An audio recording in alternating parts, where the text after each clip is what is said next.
So here we are again, day 4. Did a little something different this time. I'm really tired today, really exhausted. Couldn't get much sleep. One of our dogs kept whining and making noises and kept trying to get me up out of bed. So that was frustrating. But one interesting thing that I learned today from my baby mama. So she works in mental health with families, and we were listening to this talk. Can't remember the guy's name, but he was mentioning that, at least the part that she found interesting, was sometimes we as adults see kids and we think that their behaviors are manipulative, exploitative. They're trying to intentionally control us or get something out of us, and that frustrates us. And she was saying that in one of these talks, there's this woman who came up through the foster care system, and her experiences of dealing with all that and dealing with the frustration of adults, and how they always thought she was trying to like one up them. But now that she's older, I think she was in her 30s.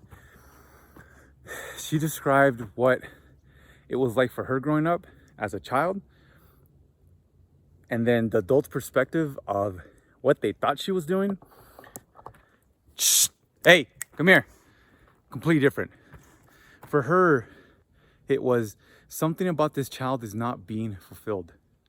One of their needs, desires, wants is not being fulfilled, whether it's the sense of comfort, the sense of safety, self-esteem, food, security. It wasn't being fulfilled. So they acted out in a way to express that frustration. And because they're a child, especially a child coming up in the foster care system, not really, I think I talked about this yesterday, not having many models to guide their behavior from, to learn from, people who actually try to understand where the child's coming from and then help guide them to a more fulfilling expression, so that way the things that they need to feel comforted, safe, secure, confidence in themselves, or whatever it is that's going on, they have that ability to express it without, pissing off their caretakers or their parents or whoever it is that's watching out for them. And again, the most interesting that my baby mama mentioned to me was two completely different versions of reality. And I think, especially with this dog, Calvin, there's certain needs that aren't being fulfilled for him, which is why he acts out in certain ways. He has a hard time just being still, being calm. So I'm trying to figure out a different way. Maybe it's exercise. Maybe he just needs a lot more intensity. I can provide that for him. So hopefully today was the start of it. Again, it was a lot of fun for me because I haven't had, as a kid, I always wanted to, I had a lot of animals growing up. So as a kid, it was always fun for me to roll around on my bicycle through the neighborhood. But my parents never let me take the dog out. I don't think we ever actually walked our dogs growing up, now I think about it. But now as an adult, I have the ability and the confidence to be able to do it. Again, it's baby steps, because again, the last thing that I need is for one to pull one way, knock me off the bike, end up getting hurt. So we're practicing in baby steps. And I think when it comes to not just dogs, but kids and fulfilling their needs, again, I'm not a parent, but I'm gonna be one. So I'm trying to take any piece of information that I come across that's interesting or fascinating, that I didn't think of, that I didn't know of, and try to apply it to my life now.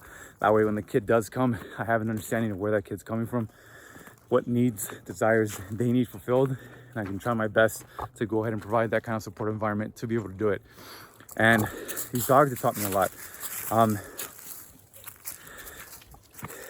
Dogs need exercise. Cesar Millan talks about this all the time. The pack leader guy, God, I don't remember his name off the top of my head, and I feel bad because I love what he's doing. He actually took Cesar Millan's class. I learned from him, learned from the expert. So he has also a very good understanding of dog psychology. And one of the things that he always talks about is that people always think when dogs are being crazy on their walks, or how they react to the world, it's actually not the dog, it's the human. It's the human. They're the ones who are not providing that guidance for that dog. So through my dogs, through exercising them, when we go out on these walks, if one's pulling too much, if one's too anxious, if one's too distracted by everything around him, that lets me know, all right, I need to slow down, I need to calm down, I need to wait, see what's going on with these dogs. Why are they acting that way? Is it me? Am I nervous? Am I anxious? Am I not paying attention to what's going on around us? Hard to do when I'm doing a video like this, but again, I think it's a good little habit that I'm trying to build right here, is being able to, it's not multitasking, but to be calm, to be aware of what these dogs are doing, and provide what they need to feel fulfilled. So that way they're not acting out. That way they're not, waking me up in the middle of the night for who knows what. Because again, I still have no idea why he was so anxious or what was bothering him. I'm hoping it's the exercise thing. He just needs a lot more intensity for his exercise, because he is a very intense dog. He's a working dog. He's a boxer. So today we put a little backpack on, did a little run. So I'm hoping this helps. And again, if it doesn't, I'll try something else, try to figure something else out. But I thought it was interesting of that parallel between these kids who don't have needs fulfilled and who don't have caretakers or models that help them express that. I mean, I think if we all had that growing up, really good examples of it, you wouldn't see a lot of the bullshit that you see out in the world today. But again, I guess if it was easy, no one would be doing it. If it actually feels easy, everybody would do it. But the thing is, it's not. It's a challenge. It's frustrating. It also says a lot about ourselves, and sometimes we don't want to face those aspects of ourselves, things we've casted away since childhood, or things that we don't want to recognize that's within us or that we're capable of doing, because it scares us. Change is scary, but change is also progress. Change can also be something to look forward to. Change can also be something to learn. Change can also be a place from which to grow from. Because you look, again, I like to use nature a lot because it's what I have around me. I fucking love nature. I love being out here. It's absolutely beautiful. There's always a sense of wisdom out here, which I always appreciate. And I just love being out here with my dogs. I just love watching them, seeing how they just walk through the woods. They're interested in the sights and the smells of everything around them. I love that. I love that. And I'm trying to use these dogs as a guide. So when our kid's here, and me and my girl are trying to figure out what this kid needs from us, we'll have a little bit of better of understanding that exercise, mental stimulation, learning,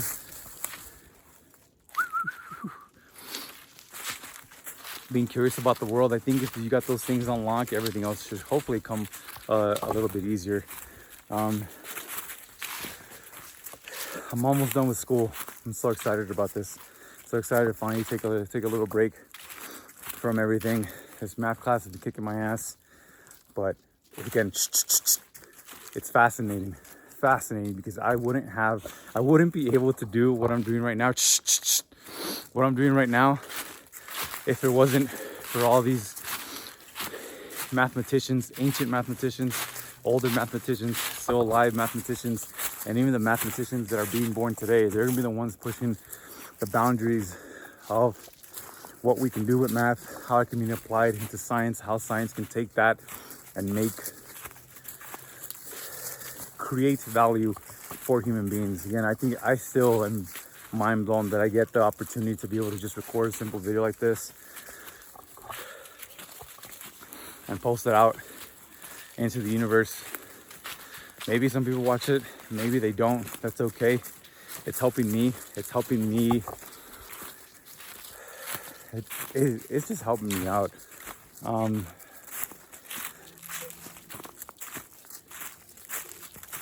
I learn from it, not just about myself, but going through other YouTubers and watching their videos and the things that they talk about, how they've pieced together their videos, how they've presented the information that they want to present. It's inspiring, and it's inspiring. And I think whether you're a parent, you're not a parent, whether you're a mathematician or not mathematician, whether you have dogs or don't have dogs, don't like them, our relationship and how we define it to the technology around us, to the other living beings around us, to the other forms of intelligence around us. I think that trying to figure that out, trying to find beauty in it, because sometimes the world is full of harsh bullshit. It is brutal. Nature's incredibly brutal. Nature's very indifferent to our suffering. It helps me put into perspective, like, what's really important out here. What things do I want to accomplish while I'm out here? What things do I want to share while I'm out here? How do I want to share it? All that. It's cool to think about. It's interesting to think about. And growing up, I didn't have access to nature like this. So now that I'm older, I always had a dream that I'll live up in the mountains one day and work on the world's greatest novel. I'm not working on a novel at the moment, but I am living in the mountains. I am focusing on my craft. I am writing. I'm grateful, and I got these two boys to share these woods with. All the animal species that are here, that I'm sure are listening to me, running away. Maybe they're curious and they're just watching, like, what is this human doing out here? What is he doing? What are those dogs doing?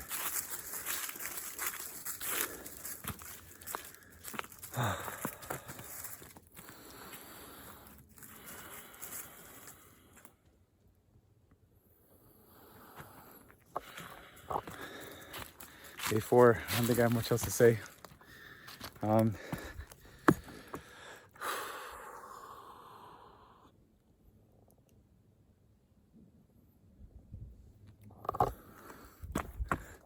To all the city people, because I used to live out in LA. Damn, get out of the city. Go see the woods. Go stare at some leaves. Go talk to them. Touch them. See how they feel. What are they made out of? Look at the different densities of the woods out here. How do they break? How do they shatter? Look at the branches. How many of them are empty? How many have dried up, shriveled leaves around them? How many don't? Why? All these things that... Oh, look, someone decided to post up a little chair out here. Maybe they're out here writing the world's greatest novel. Who knows, right? I think sometimes living in the city, you forget what's out there. You forget that in this artificially constructed zone, that's, especially LA, those highways are not made to be efficient. They're not made to get you from point A to point B the most efficient way possible. Public trans sucks.